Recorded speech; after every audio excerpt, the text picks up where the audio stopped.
Hey, I want to give you guys some tips on abstracts, just some things that I've learned since I've been painting abstracts, and mine have really come a long way, I think. When you do abstract art, it's not a one layer process. You can't just tone your canvas and then paint your abstract and you're finished.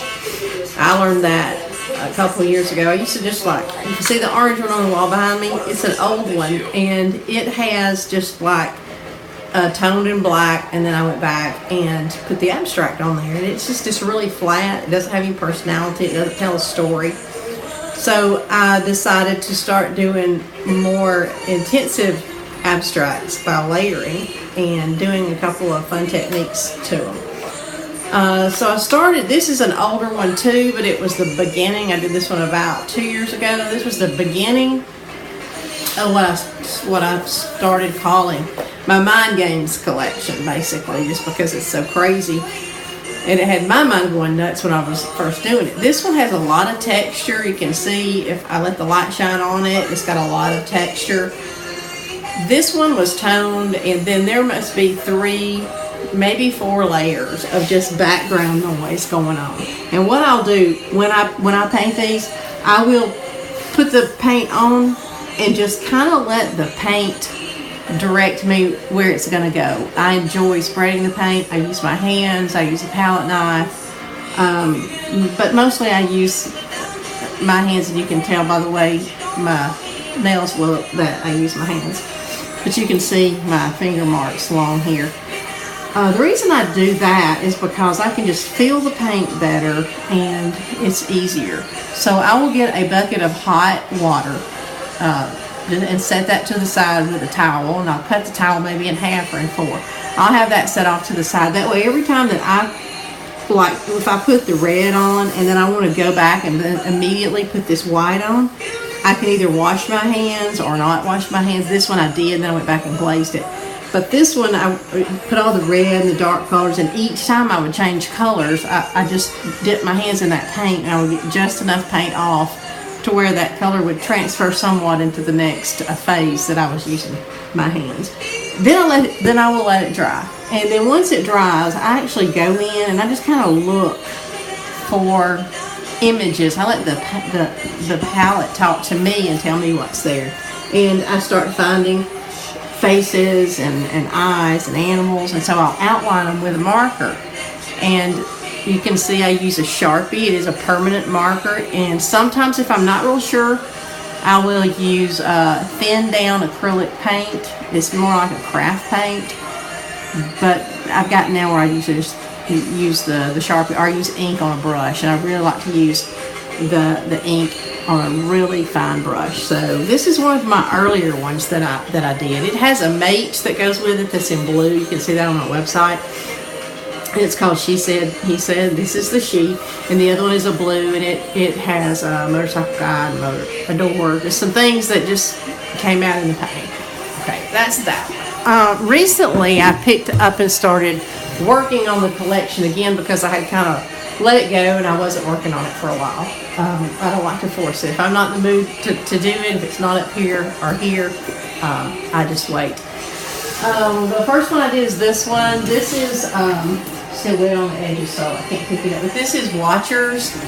Now that's dancers. And if you look closely to this one, you'll see several dancers. You have one here and one here. And these are things that just come in random. I put the background on. I usually use 6 colors, and that's all I'll use other than white and black.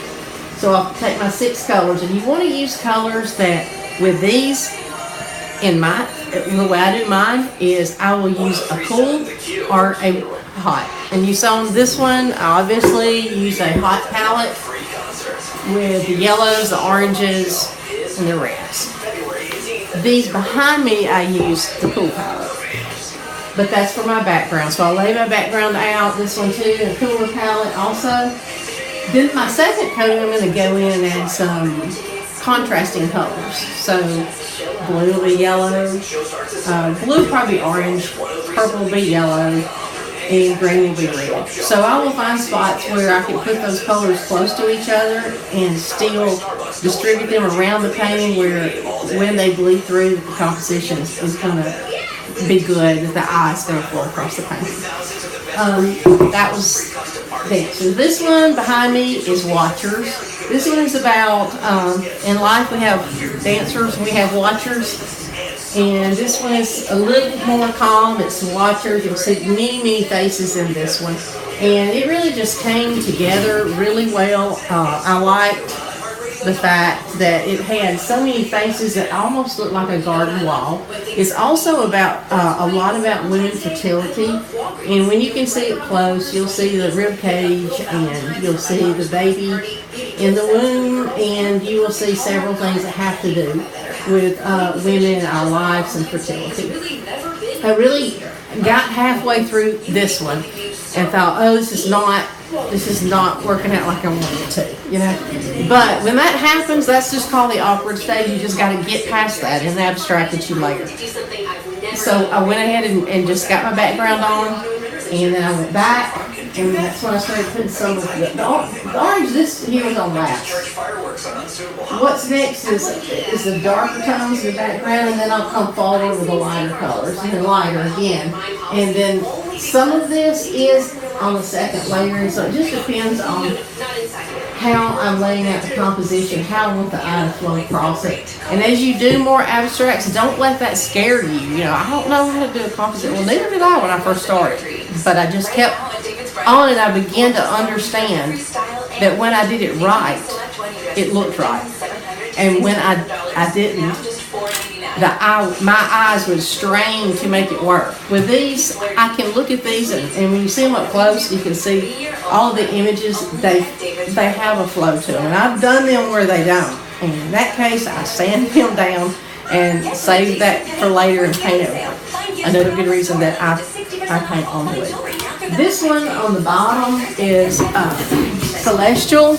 It has a lot of animals and sun, snakes and turtles and things like that that just have to do with nature and how the effect that we are having on nature.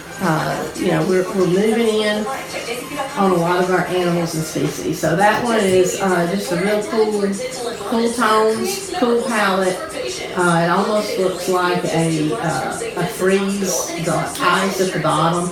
And when it started turning out that way, I thought, you know, I'm really just going to go with that, because I did like the way that the bottom looked because of the polar bears and things like that. So it really came together pretty well.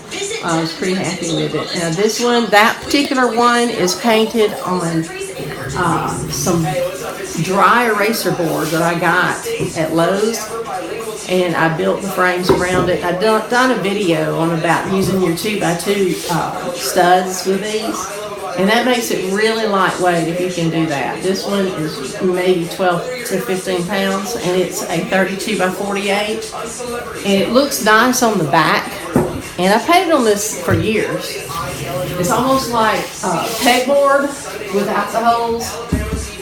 You can see on the back how nice it comes out looking. I caught these 2x2s, L brackets, and D-rings. So this one is real nice and put together, and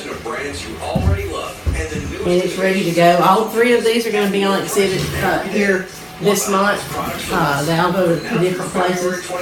But I hope that helps you out when you're painting your abstracts. I always tell my students, and I teach teenagers, and I tell them, don't be afraid to paint an ugly painting, because you've learned something from painting that ugly painting, and just keep going. And many times I've gotten halfway through and just thought I was just going to give up.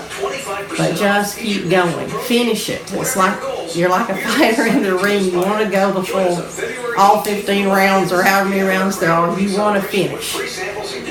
If you keep stopping, you're never learning anything. You're never going that extra mile. So just keep pressing forward and keep going. So I hope this has helped you out. I've enjoyed doing these. Of course, I'm probably not going to do this type of art forever. It's just a series that I enjoy doing. I thought it was pretty. And I've sold 2 of them away from the collection. So these are actually replacements for the 2 that I've sold.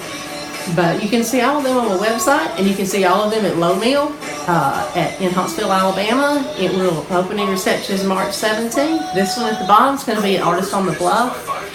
It will be delivered the first day of March, and it will run through the last day of March. So keep painting. If you have any questions, I'd love to help you out.